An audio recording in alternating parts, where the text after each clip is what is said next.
Hey everyone, John Henry here, SlingshotFutures.com. Welcome to the Daily Futures Market Outlook, where we take a look at tomorrow's trading, try to create a plan of attack, tomorrow being the 16th of the month. Finally going on to Friday, and overall, not too bad. You know, yesterday we had a lot of volatility, but not a lot of good consistency. Today, we had a decent amount of consistency, just not as much volatility as we're used to. There's still quite a bit of volatility, but it definitely felt a little bit muted compared to the normal, 300, 400, 500 tick swings. So with that aside, before we jump on in, as always, make sure to swing on over to slingshotfutures.com, scroll down and click on the Join the Daily Outlook newsletter. From there, you'll be able to sign up for our email list to be notified every time one of these videos comes out.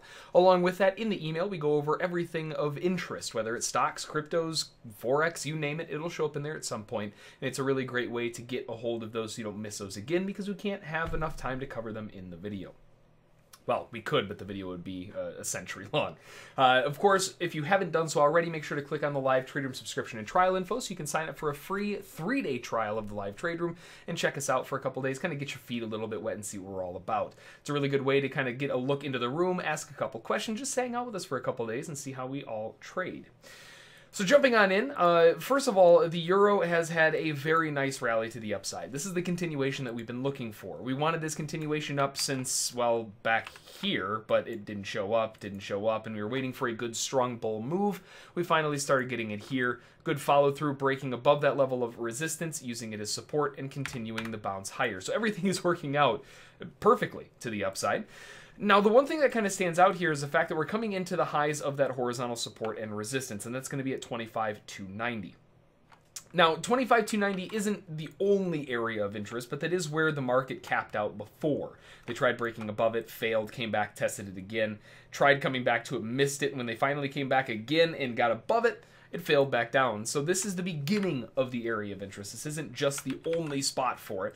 We can pretty much put it all the way back up to the highs at this rate because it's this zone inside of here that's the area of interest that we want to find for some profit taking.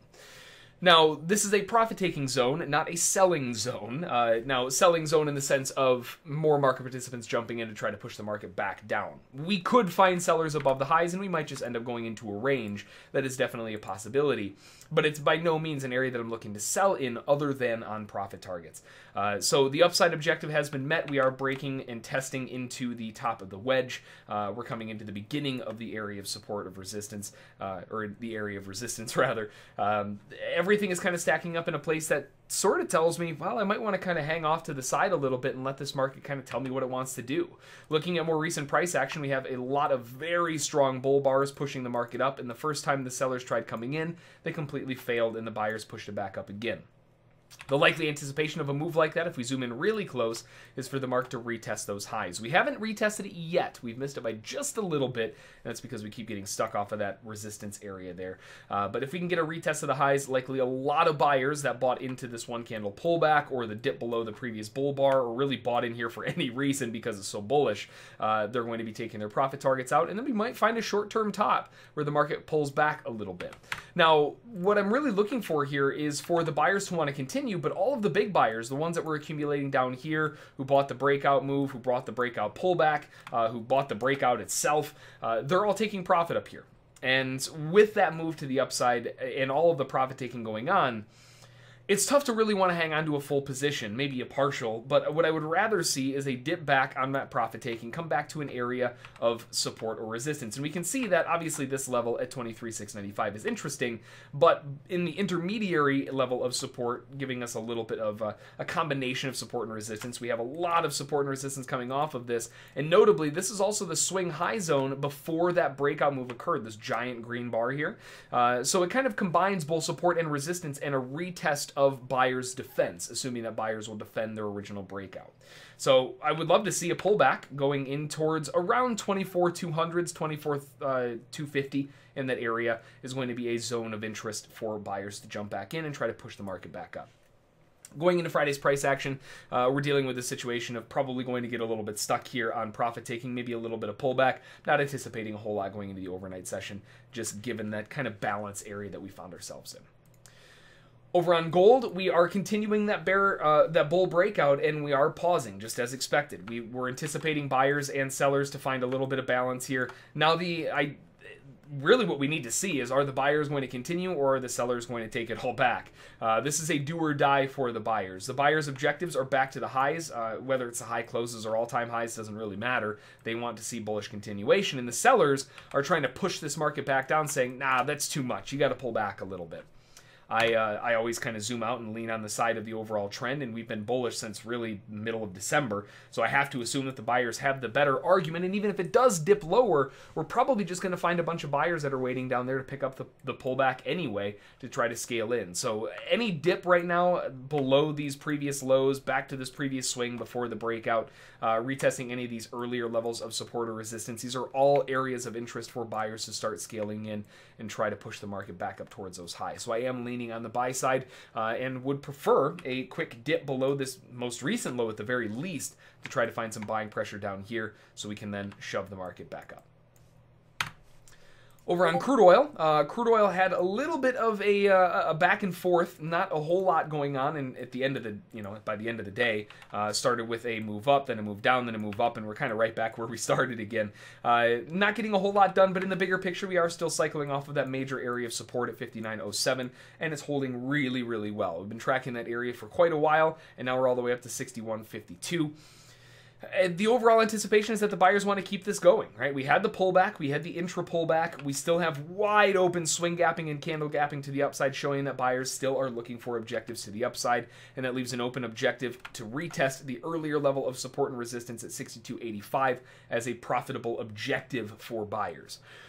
Now, one thing that does stand out, of course, is the cluster of moving averages above us. We do have a little bit of work cut out for crude oil to push through, but if they are able to at least break through it a little bit, looking for 62.85, and potentially from there we may resume this bear trend. This is a very strong bear leg down, and arguably they didn't really get that secondary move. So after a test of 62.85, we could see this roll all the way back down again. That said, if it is able to break above 62.85 with a decent amount of conviction, conviction meaning, not just a candle close above it, but actually break away from it a little bit, then we can use it as support to get another continuation move up to 64.91.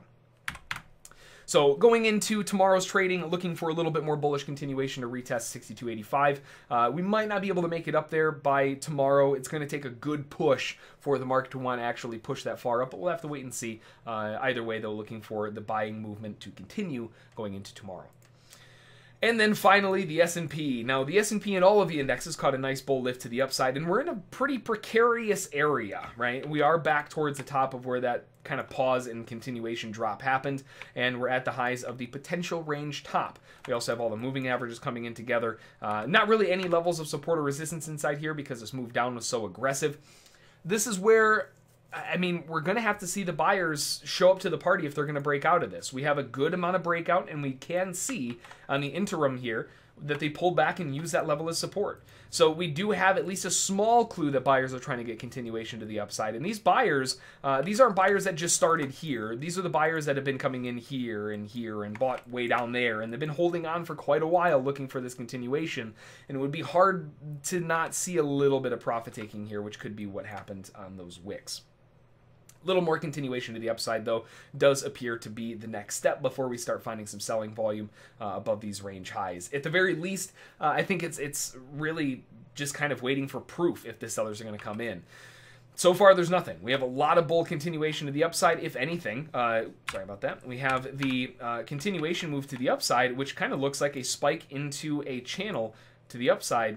And while with that kind of move, even a dip back down to the lows is likely going to get bought again. So really hard to want to do anything but stay on the buy side until we get some excessive proof from the sellers. And excessive proof from the sellers, really just looking for a breakdown below that level, and then we can use it as a resistance afterward. And that means that we're probably going to have to wait for a while until the sell side even shows up. For right now, going into tomorrow's trading, assuming range to slight bull edge, depending on how they close this current candle, we still have a little bit of time before this candle closes out. And the reason I say this candle is because this is the one that's testing the major area.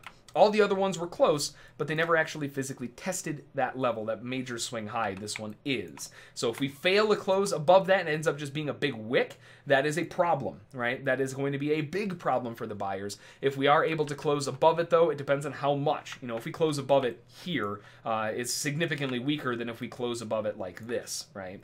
So we do need to see a little bit more continuation, get some emphasis from the buyers if they are going to break out of this. If we do break out of it with some aggression, then we're looking for that pullback buy off of 3.5 for continuation higher. If we fail, then we're looking for a failure all the way back down to 2500s. So a little bit, like I said, of a precarious situation here. The buyers are going to need to prove it, and if they can't, man, we might want to look out below. It could be a sinking ship if it doesn't, if the buyers don't hold this thing higher. But overall, pretty good. You know, ending out the week, decent price action so far. Obviously, Wednesday was a little bit of a chop fest with all of that back and forth. Don't forget, Monday is a holiday. That is President's Day, so the markets, you know, they're going to be slow if you're outside of the U.S. You'll still see some trading taking place from outside of the U.S., but the U.S. Will be closed, so you're not going to be able to do a whole lot. Outside of that, though, looking for tomorrow to be relatively open. Not going to see a ton of news. Tomorrow we do have at 4:30 in the morning out of the UK, retail sales for January for the UK forecasted at 0.5%.